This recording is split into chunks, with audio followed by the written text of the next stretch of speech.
শেখার ক্ষেত্রে বিশেষ করে যারা সেকেন্ডারি লেভেলের স্টুডেন্ট তাদের ইংরেজি শেখার দুর্বলতা কাটানোর জন্য 3টা ধাপ অনুসরণ করা।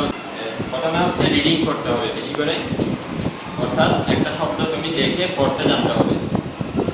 পড়া মানে সেটা উচ্চারণ করা, শব্দটা তুমি উচ্চারণ করে পড়তে জানতে হবে। তুমি যত বেশি পড়বা শব্দ তোমার কাছে তত পরিচিত হবে, তত শব্দ তোমার মুখস্থ হয়ে যাবে। ভোকাবুলারি মুখস্থ করতে হবে না, ভোকাবুলারি মুখস্থ করার জন্য বেশি বেশি রিডিং করতে হবে। এরপরে তোমার কী হবে, অর্থ বোঝার চেষ্টা করতে হবে। অর্থাৎ পড়তে পড়তে যখন তোমার শব্দগুলো পরিচিত হয়ে যাবে তখন সেই শব্দগুলোর কী হবে, অর্থ বোঝাটা তোমার জন্য সহজ হবে। প্রথমে শব্দ চিনতে হবে, শব্দ না চিনলে অর্থ মাথায় ঢুকবে না। তো তুমি যখন শব্দ চিনে ফেলবা তখন তোমার জন্য অর্থ বোঝাটা, মিনিংটা তোমার জন্য ইজি হয়ে যাবে।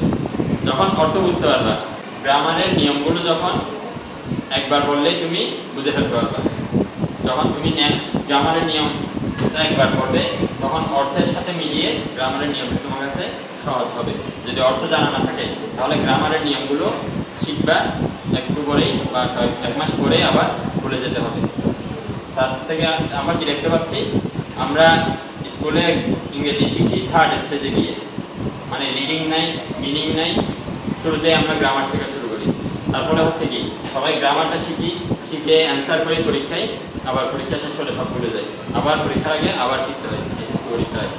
সে কারণে গ্রামারের আগে আমি মনে করি তোমাদের উচ্চারণ এবং অর্থ বোঝা এটা ক্লিয়ার করতে হবে।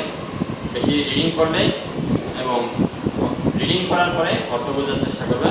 এরপর তুমি গ্রামারের রুলস একবার বললেই তুমি নিজে সেটা মাথায় ঢুকাই নিতে পারবা। কারণ গ্রামারের রুলসগুলো ভাষার যৌক্তিক নিয়ম, সেই যৌক্তিক নিয়মগুলো বাংলাতে যেমন ইংলিশেও তেমন। ভাষা আল্লাহর সৃষ্টি, আল্লাহর দান। কিন্তু যে কোনো ভাষায়, সব ভাষায় ল্যাঙ্গুয়েজ ইউনিভার্সাল, অর্থাৎ ইউনিভার্সালি সব ভাষার কিছু বৈশিষ্ট্য আছে যেখানে তোমার কি একই নিয়মে সব ভাষা কাজ করে। সব ভাষাতে তোমার কর্তা আছে, ক্রিয়া আছে, কর্ম আছে, কাল, অতীত, বর্তমান, ভবিষ্যৎ আছে। এভাবে সব ভাষাতেই একটা একই নিয়মে কাজ করে। সে কারণে গ্রামার শেখার আগে তোমার অর্থ বুঝতে হবে, অর্থ বোঝার আগে তোমার পড়া শিখতে হবে, উচ্চারণ শিখতে হবে। আশা করি এই নিয়মটা ফলো করলে তোমাদের বেশি না 6 মাসের মধ্যেই তোমাদের ইংরেজি শেখাটা সহজ হয়ে যাবে। ধন্যবাদ। আসসালামু আলাইকুম।